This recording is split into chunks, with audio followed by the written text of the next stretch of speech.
अपने महत्वपूर्ण और तात्कालिक कार्य, कौन से महत्वपूर्ण कार्य हैं, कौन से तात्कालिक कार्य हैं, इनको एक्सप्लेन करने जा रहा हूं। उससे पहले मैं आपको बता दूं कि हमारा जो प्रशिक्षण चल रहा है और हमें एक मौका मिला है यहाँ पर अपने कार्य, शिक्षक के कार्य, प्रधान अध्यापक के कार्य को सबके सामने लाया जाए। तो क्योंकि हम लोग यहाँ उपस्थित हैं, इस संबंध में एक छोटा सा मुक्तक कहूँगा आप लोगों के लिए। शब्द सरगम हुए या हुए ना हुए, शब्द सरगम हुए या हुए ना हुए, गम कभी कम हुए या हुए ना हुए, आज हैं तो जरा पास में बैठे हैं हम, कल हम यहाँ हुए या हुए ना हुए। तो इसी के साथ हमारे ग्रुप की तरफ से जो महत्वपूर्ण और तात्कालिक कार्य हैं उनको बताना चाहेंगे।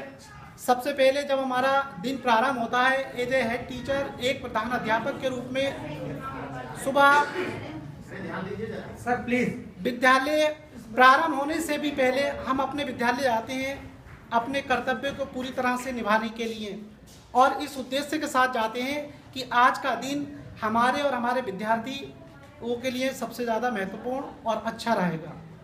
तो हमने कुछ अपने पॉइंट रखे हैं, जिनमें सबसे पहला और मुख्य बिंदु है विद्यालय को समय से खुलवाना व बंद करना। सबसे पहला कार्य और सबसे पहली जिम्मेदारी प्रधान अध्यापक की ये होती है कि विद्यालय समय से खुल जाए और कार्य समाप्त होने के बाद विद्यालय बंद हो जाए। ये इसलिए भी जरूरी है कि विद्यालय अगर समय से नहीं खुलेगा तो बच्चे जो विद्यालय में आने वाले हैं, हो सकता है कि विद्यालय को बंद देखने के बाद में वो अपने घर वापस चले जाएं।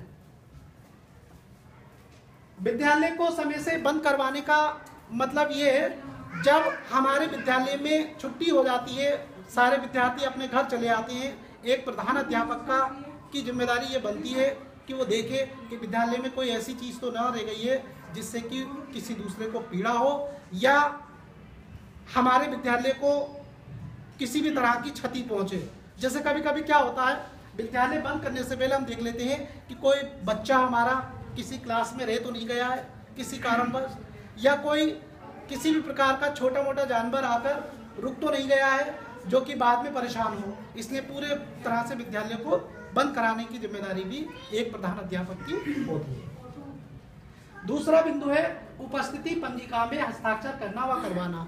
ये मैं इसलिए कह रहा हूँ क्योंकि उपस्थिति पंजिका एक ऐसा हमारा रिकॉर्ड होता है जिसको हमारे साथ साथ हमारे जो वरिष्ठ अधिकारी हैं वो भी उपस्थिति चेक करते हैं कि आज इस टोटल हमारा स्टाफ कितने का है और उसमें से कितने लोग उपस्थित हैं या नहीं है। कभी कभी क्या होता है कि अगर आप बहुत जल्दबाजी में हैं कार्य करने के और आप हस्ताक्षर नहीं करते हैं और अनफॉर्चुनेटली किसी भी वजह से बाहर चले गए और कोई भी वरिष्ठ अध्यापक अधिकारी आकर चेक कर लेता है तो वो आपको अनुपस्थिति समझेगा।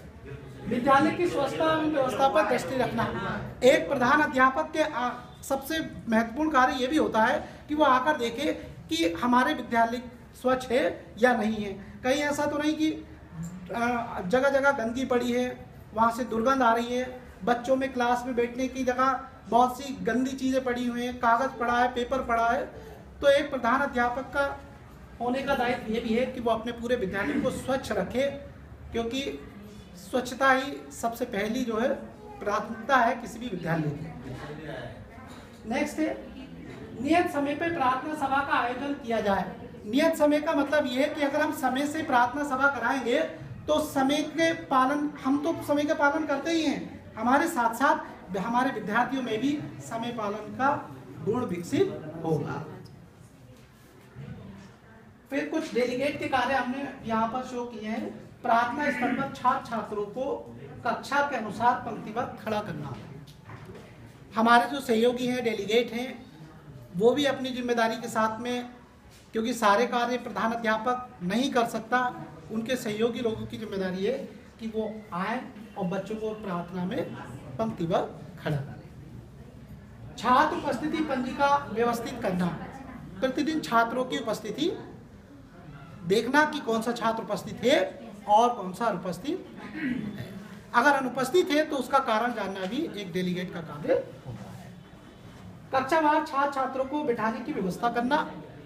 हर कक्षा में ये देखा जाए कि किस कक्षा में कौन से कक्षा के छात्र बैठे हैं और किस तरह बैठे हैं। छोटा बच्चा जो होता है वो आया और आने के बाद में कहीं भी बैठ सकता है, क्योंकि वो तो बच्चा है। हमें उसे सिखाना होगा कि उनकी बैठने की पोजीशन कहाँ पर है, कहाँ उन्हें बैठना चाहिए और किस तरह से बैठना चाहिए।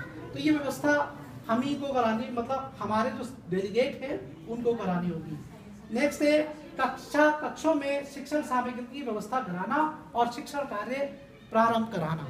हमें देखना होगा कि हमारा जो कक्ष है उसमें लेखन सामग्री जैसे चौक, डस्टर, TLM, अनेक प्रकार की गतिविधियां कराने के लिए जो TLM या डायग्राम वगैरह होते हैं वो उपस्थित होने चाहिए, जिससे कि हमारे जो डेलीगेट हैं उन्हें कोई प्रॉब्लम ना आए। दूसरा हमारा जो बिंदु है वो है महत्वपूर्ण किंतु तत्कालीन नहीं। उसमें सबसे पहले दिया गया है कि विद्यालय संबंधी प्रपत्र पूर्ण करना। देखिए, ये विद्यालय संबंधी जो प्रपत्र होते हैं हमारे लिए, ये कई बार ऐसा होता है कि हाँ भैया आज नहीं कल भेजना है, या मान लीजिए 2-4 घंटे के बाद, एकदम तो जाता नहीं है, 2-4 घंटे के बाद भेजना है, तो हम उसको जो है थोड़ा सा टाइम निकाल कर भी कर सकते हैं। और जो प्रपत्र हमारे होते हैं ज़रूरी नहीं है कि वो हम पूरे करें, और पूरे करने के बाद में उसको जहाँ भी हमें पहुँचाना है या जो भी करना है तो वो हम किसी और के द्वारा भी ये कार्य करवा सकते हैं, अपने सहयोगियों के द्वारा भी करवा सकते हैं। हेड टीचर को इसकी ज़्यादा टेंशन नहीं लेनी चाहिए। महत्वपूर्ण तो है, लेकिन एकदम इतना तत्कालीन अवस्था में ये बात नहीं होती है कि नहीं भाई ये अभी के अभी बिल्कुल हमको करना है। दूसरी चीज़ है मिड डे मील की व्यवस्था पर दृष्टि रखना। ये हेड टीचर की सबसे बड़ी जिम्मेदारी है आज, क्योंकि हमारे जितने भी हमारे वरिष्ठ अधिकारी होते हैं और मुख्यमंत्री से ही ये शुरू है मिड डे मील का बच्चों के लिए कि भाई आप दोपहर का खाना बच्चों को प्रोवाइड करवाएंगे। तो उसमें हमें उनके क्या क्वालिटी है, किस तरीके से बच्चों को दिया जा रहा है, मेनू के हिसाब से बना है नहीं बना है, मेनू के हिसाब से बना है नहीं बना है, उसमें बच्चे हाथ धो के जो चीज़ें हमें इंस्ट्रक्शंस दिए गए हैं, बच्चों को हाथ धुलवा करके खाना खिलवाया जाएगा, साफ बर्तन होना चाहिए, या जो भी इससे रिलेटेड जितनी भी चीज़ें हैं वो सबसे पहले हेड टीचर को बहुत ज़्यादा ये ध्यान रखना चाहिए। क्योंकि एक छोटा सा बच्चा है और वो हमारे स्कूल में नाम उसका चल रहा है, अब वो बच्चा बड़ी आशा लेकर के, उसको पता है कि हम मुझे जो है मिड डे मील खाने के लिए दिया जाता है। अब उसके लिए उसमें यह होना चाहिए कि क्वालिटीज़ वगैरह ये सब चीज़ों का ध्यान हेड टीचर को वरिष्ठ होने की वजह से ध्यान में रखना चाहिए। और सब कुछ चेकिंग करने के बाद में खुद खाना चेक, सबसे बड़ी चीज़ ये है हम उस खाने को खुद चखें कि भाई खाना ठीक है नहीं है, क्वालिटी भी पता चल जाती है। और जो भी चीज़ है उसमें मिर्च मसाले मतलब ये सब चीज़ सबका बैलेंस है, क्या है बच्चों के स्वास्थ्य के लिए ठीक है, उसमें सारी चीज़ों का बैलेंस उसने बनाया है, मिड डे मील के अनुसार ही मिड डे मील है या नहीं है, ये सारी चीज़ें जो है हेड टीचर को सबसे पहले नज़र उस पर रखनी चाहिए, तभी बच्चों को अपने आप चेक कर तब बच्चे को खाना खिलाना चाहिए। तीसरी चीज़ है विद्यालय से संबंधित बैठकों का आयोजन करना। जो हमारे विद्यालय से संबंधित कई सारी बैठकें चल रही हैं, जैसे कि सबसे बड़ी जो है प्रबंध समिति ले लीजिए आप, सबसे बड़े स्तर पे उसी का ही काम चलता है। तो हमें ये नहीं है कि मतलब महत्वपूर्ण तो वो बहुत है, लेकिन एकदम से तत्कालीन नहीं है कि हम जो है उसका आयोजन कर सकते हैं। इस तरह से मान लीजिए किसी दिन हमारे यहाँ सहयोगी में से कोई छुट्टी पर है या हमें अपने विद्यालय में ज़्यादा वर्क है, उस टाइम हमें कोई प्रपत्र भेजना है या और छुट्टी पर है टीचर, तो उसमें यह है कि हमें बच्चों को देखना है। पहले हम बच्चों को देखेंगे, बच्चों की पढ़ाई देखेंगे, बच्चों की व्यवस्था देखेंगे। ज़रूरी नहीं है कि वो मीटिंग हम उसी दिन रख लें, हम वो बैठक का आयोजन अगले दिन भी कर सकते हैं, 1-2 दिन 4 दिन के बाद में भी कर सकते हैं, अपने सुविधा अनुसार भी उसको कर सकते हैं।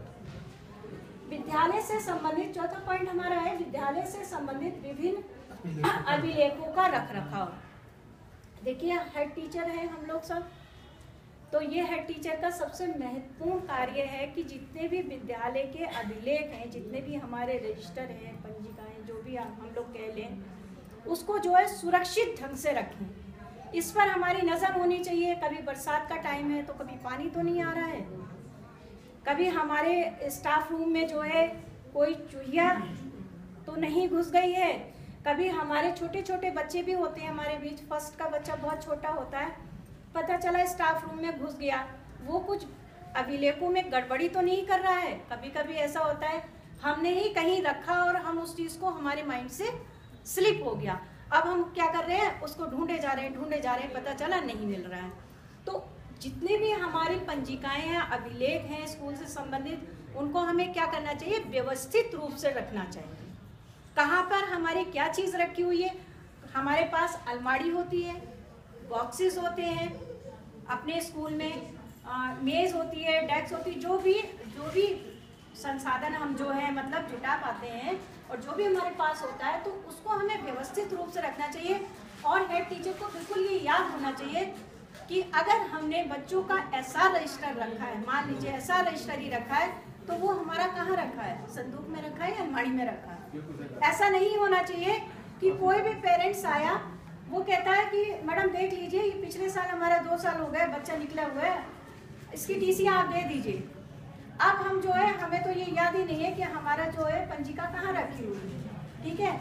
अब वो बैठा हुआ है बाहर, अब बाहर आता है कोई व्यक्ति अपने बच्चे की समस्या लेकर आ रहा है, तो हम लोग जिस माहौल में बैठते हैं वो हम सभी जानते हैं, गांव का माहौल होता है, ज़्यादा एजुकेटेड लोग नहीं होते हैं, ज़्यादा एजुकेटेड लोग वहाँ नहीं होते हैं, वो अपनी बातें शुरू कर देते हैं। पता चला हम जाकर के अपनी पंजिका ढूंढ रहे हैं, उन्होंने पूरी पंचायत बाहर शुरू कर दी।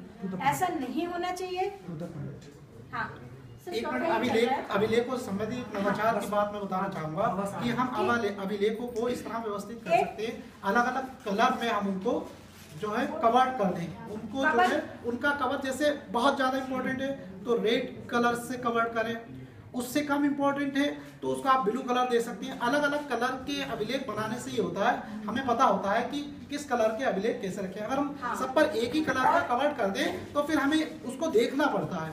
तो नवाचार में हम ये कर सकते हैं कि अलग अलग जो है उस पर कवर चढ़ाते हैं। कि मान लीजिए जो भी पंजिका लिखी है, जो भी अभिलेख का नाम लिखा, जो भी है वो, तो उसको मोटे अक्षरों में हमें लिख देना चाहिए और याद रहना चाहिए हमें कि वो हमारी वहाँ पर रखी हुई है और हम उसको निकाल करके यूज करें।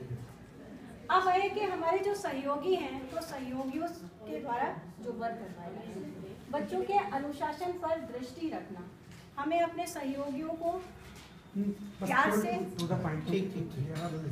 हाँ, मोहब्बत से, या जैसे भी ले लीजिए, उनको ये समझाना चाहिए कि हाँ भैया, बच्चों का अनुशासन जो है सबसे ज़्यादा महत्वपूर्ण है। देख सके खाना खाने से बाद में बच्चों को साबुन से हाथ धुलवाना ठीक है, महत्वपूर्ण है, लेकिन तत्कालिक नहीं है। उनको समय दे करके, जब बच्चे पढ़ाई से तभी उनके हाथ धुला करके बैठा देना चाहिए। खाना खाने के लिए बच्चों को व्यवस्थित रूप से बैठाना, एक कमरा हमको ले लेना चाहिए। सर एक मिनट, एक हमारे पास अतिरिक्त कक्ष होते हैं, तो हेड टीचर को, सहयोगियों को बता देना चाहिए कि साहब वो वाला जो रूम है, रूम नंबर 3 है, अतिरिक्त कक्ष है, आप उसमें जो है बच्चों को सुव्यवस्थित ढंग से बैठा लिए और वहाँ पर आप अपने बच्चों को जो है मिड डे मील, विभिन्न गतिविधियाँ करना। ये सहयोगी जो हमारे टीचर होते हैं, उनको बिल्कुल बहुत ज़रूरी है, ये काम करवाना चाहिए। अगर हेड टीचर को टाइम नहीं है तो विभिन्न गतिविधियों के माध्यम से बच्चों को शिक्षण कार्य करना। गृह कार्य की जांच, सबसे पहले जितने भी हमारे टीचर होते हैं स्टाफ में, 2 या 3 जो भी हैं, 1 है, 2 है, 3 है, उनको सबसे पहले जो बच्चों को 1 दिन पहले गृह कार्य दिया हुआ होता है, वो सबसे पहले जांच लेना चाहिए कि बच्चा करके लाया है नहीं करके लाया, उसके बाद ही आगे की पढ़ाई शुरू करनी चाहिए। गृह तात्कालिक है किंतु महत्वपूर्ण नहीं, जैसे सूचनाओं का संप्रेषण, विभिन्न प्रकार की सूचनाएं हमसे मांगी जाती हैं, तो उन सूचनाओं को हम बनाएं और पहुंचाएं। तात्कालिक तो है परंतु इतनी महत्वपूर्ण भी नहीं होती। बैंक से संबंधित कार्य, जैसे बैंक से हमें अपनी पासबुक की एंट्री कराना है या विभाग साहब में किस मद में कितना पैसा आया कितना नहीं आया, ये कार्य भी तत्कालिक है, इसलिए बैंक से संबंधित कार्य करें। आप जो है समय निकाल के विद्यालय समय के बाद में ये कार्य कर सकते हैं। डेलीगेट में जैसे बाल सभा वगैरह हम करवाते हैं तो उसमें ज़्यादा से ज़्यादा इंस्ट्रक्शन ना दें बच्चे को। घंटों हम बोले जा रहे हैं तो ज़्यादा बोलने से भी क्या होता है, बच्चे जो है फिर बोर होने लगते हैं। उतना बताएं जितना उन्हें अच्छा लगे और अनावश्यक बातें जो है उनके साथ में ना करें। नेक्स्ट है, ना महत्वपूर्ण है और ना ही तत्कालीन। विद्यालय परिसर में आवश्यक बातचीत करना ये नहीं, अनावश्यक बातचीत करना ये नहीं होना चाहिए। सुबह सुबह हम लोगों को विद्यालय शुरू करके और जो है बच्चों को सुव्यवस्थित रूप से ढंग से बैठाल करके उसको पढ़ाना लिखाना और जो बच्चों से संबंधित कार्य हैं वो करना चाहिए, ना कि अपनी बातचीत करना चाहिए, ये नहीं होना चाहिए। दूसरा है विद्यालय परिसर में फोन का अनावश्यक प्रयोग करना। हमें विद्यालय परिसर के अंदर अपने किसी भी, ठीक है किसी का फोन आता है खैर खबर देनी है, वो आपकी 1 या 2 मिनट में 3 मिनट में बात खत्म हो सकती है। जरूरी नहीं है अपने रिलेशन में या कहीं भी आप 1-1 घंटा बात कर रहे हैं, उससे विद्यालय का शिक्षण कार्य जो है वो कहीं ना कहीं डगमगा जाता है। विद्यालय समय में बाहर के लोगों का स्वागत करना। कभी कभी क्या होता है, डेलीगेट के मिलने वाले लोग आ गए, आप उनसे कहें कि अगर आपको मिलना है तो विद्यालय समय के बाद भी अनावश्यक रूप से न मिले। आसपास के लोगों से अनावश्यक बातें या घुलना मिलना। हम जिस कार्य के लिए आए बच्चों को पढ़ाने, अपना शिक्षण कार्य करने और विद्यालय को देखने, हमें अपने शिक्षण कार्य पर ध्यान देना चाहिए, ना कि विद्यालय के आसपास के लोगों से अनावश्यक बातें करनी। कहीं किसी अड़ोस पड़ोस में बैठना या बातचीत करना ये शोभा नहीं देता हमारे।